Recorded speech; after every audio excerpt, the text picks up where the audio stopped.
میرے محترم بزرگوں، گزشتہ جمعہ اس بات پر گفتگو ہو رہی تھی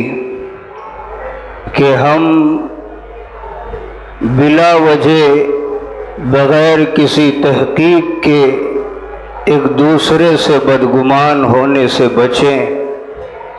اور بدگمانی پھیلانے سے اپنے آپ کو بچائیں۔ یہ دیکھنے میں تو بہت ہلکی سی چیز معلوم ہوتی ہے، لیکن آج اس نے ہمارے معاشرے کی صورتحال بگاڑنے میں اہم کردار ادا کر رکھا ہے۔ چاہے وہ خاندان کو برباد کرنا ہو، چاہے وہ تنظیموں کو برباد کرنا ہو، چاہے جماعتوں کو بدنام کرنا ہو، ہر جگہ ہر اجتماعی کام میں بگاڑ پیدا کرنے میں اس نے بہت بڑا رول ادا کیا ہے۔ آج دیکھیں، اگر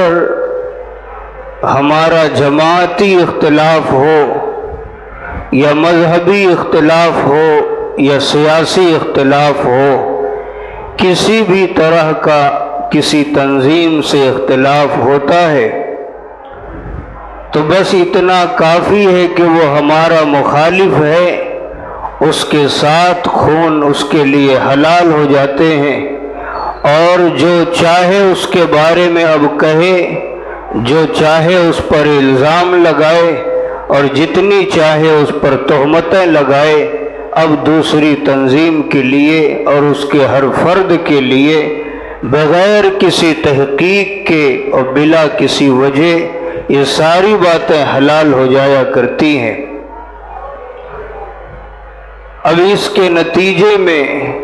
جو بدعنوانیاں پھیلیں گی، جو بگاڑ ہوگا، جو لڑائی جھگڑے شروع ہوں گے، اس کے نتائج کیا پیدا ہوں گے ہم آپ تصور کر سکتے ہیں۔ اس لیے نبی علیہ السلام نے ارشاد فرمایا کہ بلا وجہ کسی سے بدگمان ہونے سے اپنے آپ کو بچاؤ، اس میں آپ کا کوئی فائدہ نہیں بلکہ آپ کی بھی ذات اور آپ کے بھی ذہن کو فتور کا شکار ہونا ہوگا، اور اس کا اثر معاشرے پر بھی برا ہوگا۔ اس کے برخلاف اگر آپ کسی کے کسی کام کو دیکھ کر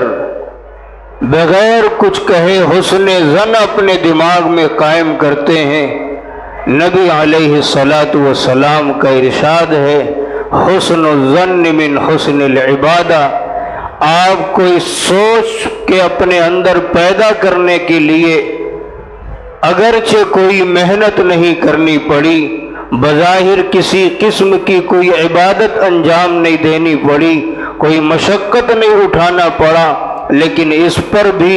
یہ جو حسن ظن آپ نے اپنے ذہن میں قائم کیا ہے، اس پر بھی اللہ تعالی آپ کو ثواب عنایت فرمائیں گے۔ اب آدمی خود اندازہ لگائے کہ بلا وجہ بدگمانی کرنا ہمارے لیے اچھا ہے یا بغیر کسی بات کے اپنے اندر حسن ظن پیدا کرنا یہ ہمارے لیے اچھا ہے۔ انسان خود اس بات کا موازنہ کر سکتا ہے۔ اسی لیے نبی علیہ السلام نے اور قرآن کریم میں اللہ تعالی نے فرمایا، بلا وجہ کسی سے بدگمانی نہ کرو اور نہ اس کام کو پھیلاؤ، اپنے معاشرے میں حسن ظن قائم کرنے کی فضا پیدا کرو۔ بلکہ آپ نے یہاں تک فرمایا کہ اگر کسی انسان کے کسی کام کو دیکھ کر آپ کو شبہ ہوا، آپ کے اندر کوئی غلط فہمی پیدا ہوئی کہ اس نے یہ کام جو کیا یہ غلط ہے، فرمایا اس وقت بھی انسان کو چاہیے کہ حتی الامکان ایسی چیز کا اور اس کام کو ایسا احتمال پیدا کرنے کی کوشش کرے جس سے اس کام کا جواز نکلتا ہو۔ جیسا کہ گزشتہ جمعہ حضرت عیسیٰ علیہ السلام کے واقعے کا ذکر ہوا تھا کہ انہوں نے چور کو اپنی آنکھوں سے دیکھا تھا چوری کرتے ہوئے، لیکن جب اس نے اللہ تعالیٰ کی قسم کھا کر اللہ تعالیٰ کا حوالہ دے دیا کہ میں نے چوری نہیں کی، تو انہوں نے اس بات کو چھوڑ دیا کہ میں نے اپنی آنکھوں سے کیا دیکھا ہے، بلکہ یہ گمان اپنے اندر قائم کیا اور یہ فیصلہ کیا کہ میری آنکھ جھوٹی ہو سکتی ہے، لیکن اس نے جب اللہ کا حوالہ دے دیا تو میرا دیکھنا اس کے بعد درجہ رکھتا ہے، اس کا اللہ کا حوالہ دینا میرے لیے بہت بڑی چیز ہے۔ اور پھر یہ اپنے اندر حسن ظن قائم کیا کہ ہو سکتا ہے کہ بظاہر وہ ہم کو چوری نظر آئی، لیکن ہو سکتا ہے کہ اس کا قرض اس کے ذمے ہو یا کوئی اور حق کے واجب اس کے ذمے ہو جو اس نے اس کو ادا نہیں کیا، یا وہ اس سے اصول نہیں کر پا رہا ہے، اور اس طریقے سے اس نے اپنا حق اصول کرنے کی کوشش کی، تو یہ احتمال بھی ہو سکتا تھا۔ اس لیے کہا گیا اگر کسی کے عمل کو دیکھ کر آپ کو کسی کام کے غلط ہونے کا شبہ ہو رہا ہے، بدگمانی کا شبہ ہو رہا ہے، پھر بھی اس کام کو حتی الامکان اس بات کی طرف لے جانے کی کوشش کرو جس سے اس کا جواز نکلتا ہو۔ یہ کام آپ کر سکتے ہیں کہ آپ اس کام کی تحقیق کریں، اس کے بارے میں آپ تفتیش کریں، آپ لوگوں سے جائز صورتوں کے ذریعے اور جائز ذرائع کے ذریعے اس کی تلاشی لیں، لیکن بلا وجہ بدگمانی، بغیر کسی تحقیق کے بدگمان ہونا، یہ کام نہ کریں۔ فرمایا یا ایھا الذین آمنوا اجتنبوا کثیرا من الظن ان بعض الظن اثم، اے ایمان والوں اپنے ذہن میں جو بیٹھے بیٹھے تم گمان اور خیال قائم کرتے ہو اور ان خیالی گمانوں کا ایک قلعہ تیار کرتے ہو، یہ کام چھوڑ دو۔ ان بعض الظن اثم، ان گمانوں میں بعض گمان وہ ہیں جو تمہارے لیے گناہ ہو جائیں گے اور بلا وجہ تمہارے نام اعمال میں گناہ لکھے جائیں گے۔ یہ تو نبی علیہ السلام کی تعلیم تھی کہ بدگمانی سے بچیں، اگر کہیں بدگمانی کا شبہ ہو تو حتی الامکان اس کو جائز کاموں کی طرف گمان قائم کرنے کی اپنے ذہن میں سوچ پیدا کریں۔ اس کے بعد آپ نے فرمایا دوسری حدیث میں اتقوا مواضع التہم،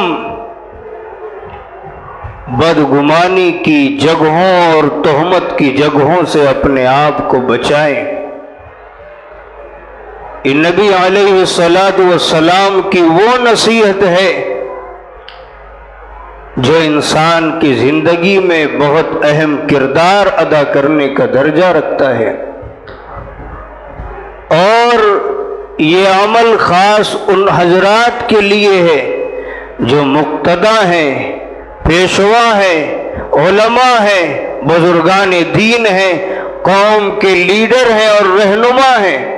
فرمایا اتقوا مواضع التہم، ایسے کاموں سے، ایسی جگہوں سے، ایسی محفلوں میں جانے سے اپنے آپ کو بچاؤ کہ جہاں جانے کے بعد، جہاں کھڑا ہوتا دیکھنے کے بعد لوگوں کے ذہن میں کسی طرح کا شبہ پیدا ہو، لوگوں کے ذہن میں کسی طرح کی بدگمانی پیدا ہو، لوگ کوئی غلط خیال اپنے دل میں قائم کریں، ایسی جگہیں بھی جانے سے اپنے آپ کو بچاؤ۔ بالخصوص علماء، صلحاء، بزرگان دین، اس لیے کہ دنیا ان کے ایک ایک عمل کو اپنے جواز کے لیے ذرائع تلاش کرتی ہے، اپنے لیے جائز ہونے کا ذریعہ ان کے عمل کو بناتی ہے۔ اور نبی علیہ السلام نے اس بات کی تعلیم تو دی، اپنے عمل سے بھی اس بات کو ثابت کیا، اپنے عمل سے بھی لوگوں کو اس بات کو سکھایا۔ حدیث پاک میں آتا ہے نبی علیہ الصلاۃ والسلام ہر سال ماہ رمضان کے اخیر عشرے میں اعتکاف فرمایا کرتے تھے۔ ایک سال آپ نے اعتکاف کیا، رات کا وقت تھا، آپ کی زوجہ محترمہ حضرت صفیہ رضی اللہ تعالی عنہا رات کے وقت آپ کے پاس آئی، حالت اعتکاف میں۔ اب رات کا وقت تھا، آپ کے پاس آئی، کچھ دیر بیٹھی، جب جانے لگی تو نبی علیہ الصلاۃ والسلام ان کو رخصت کرنے کے لیے مسجد کے دروازے تک تشریف لائے۔ جب آپ رخصت کرنے کے لیے وہاں آئے اور وہ جانے لگی، اس وقت دو صحابہ رضی اللہ تعالی عنہما کا وہاں سے گزر ہوا۔ جب وہ چلی گئی تو نبی علیہ الصلاۃ والسلام نے ان دونوں صحابہ کو آواز دے کر بلایا اور فرمایا کہ وہ جو خاتون جس کو میں نے ابھی رخصت کیا ہے وہ میری زوجہ صفیہ تھی۔ اب صحابہ کہنے لگے کہ یا رسول اللہ، آپ کے ذہن میں یہ فکر کیوں آئی کہ ہم آپ کے بارے میں غلط سوچ لیں گے، ہم یہ معاملہ دیکھ کر کسی غلط گمان میں پڑ جائیں گے؟ نبی علیہ الصلاۃ والسلام نے فرمایا ان الشیطان یجری من الانسان مجری الدم، شیطان کو تم نے جانا نہیں ہے، وہ انسان کی جسم کی رگوں تک سرایت کر جاتا ہے، اس لیے میں نے چاہا کہ اس بات کو میں واضح کر دوں کہ کہیں آپ کے گمان میں یہ نہ آ جائے کہ یہ رات کی تنہائیوں میں نبی علیہ الصلاۃ والسلام کس خاتون کے ساتھ ہیں۔ اب آپ اندازہ لگائیں کہ نبی علیہ الصلاۃ والسلام کی ذات عالی اور پھر صحابہ جیسا گروہ، کسی کو شبہ بھی نہیں ہو سکتا تھا کہ آپ یہ کام کریں گے، لیکن پھر بھی آپ نے اس بات کی وضاحت کی اور بدگمانی سے بچانے کے لیے اس معاملے کو صاف کیا۔ اس سے آپ نے اس بات کی امت کو تعلیم دی کہ ہر ایسی جگہیں جانے سے، ہر ایسے کام سے، ہر ایسی محفل میں شامل ہونے سے اپنے آپ کو بچائیں، چاہے آپ کسی بھی مقصد کے لیے گئے ہوں۔ بعض اوقات ہوتا ہے کہ آدمی کہتا ہے کہ ہم اس کی دلجوئی کے لیے گئے، نہ جاتے تو بیچارہ بڑا رنجیدہ دل ہوتا، لیکن اس وقت بھی آپ کو یہ سوچنا ہے کہ رنجیدہ دل ایک ہی انسان کا ہوگا، لیکن بدگمان وہاں موجود ہزاروں کا مجمع ہوگا۔ اس لیے علماء کو، صلحاء کو، بزرگان دین کو، قوم کے رہنماؤں کو بالخصوص عریانی اور فحاشی کی شادیوں میں، محفلوں میں اور لایانی جلس و جلوسوں میں اپنے آپ کو جانے سے بچانا چاہیے، اس لیے کہ دلجوئی ایک کے ہوگی، ہزاروں کے دلوں میں بدگمانی پیدا ہونے کا ذریعہ ہوگا۔ اس لیے فرمایا ایسی جگہیں جانے سے بچاؤ، چاہے کسی مقصد کے لیے ہو۔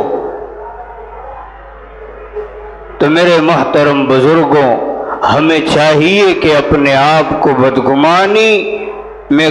پڑنے سے بچائیں، یہ انسان کی زندگی اور پھر معاشرے کو تباہ کرنے کے لیے بہت ہی اہم کردار رکھتی ہے۔ بعض لوگ ہیں جن کا کوئی کام نہیں ہے، عموماً ایسے افراد مل جائیں گے کہ جب سنا بڑوں کے معاملے میں کوئی بات ہوئی یا کسی کے معاملے میں کوئی بات ہوئی، آپ سے پوچھیں گے، کوئی کام نہیں ہے، نہ وہ اس بات کو پوچھ کر، اس معاملے کو جان کر اس کام کو حل کر سکیں گے، ان کی اتنا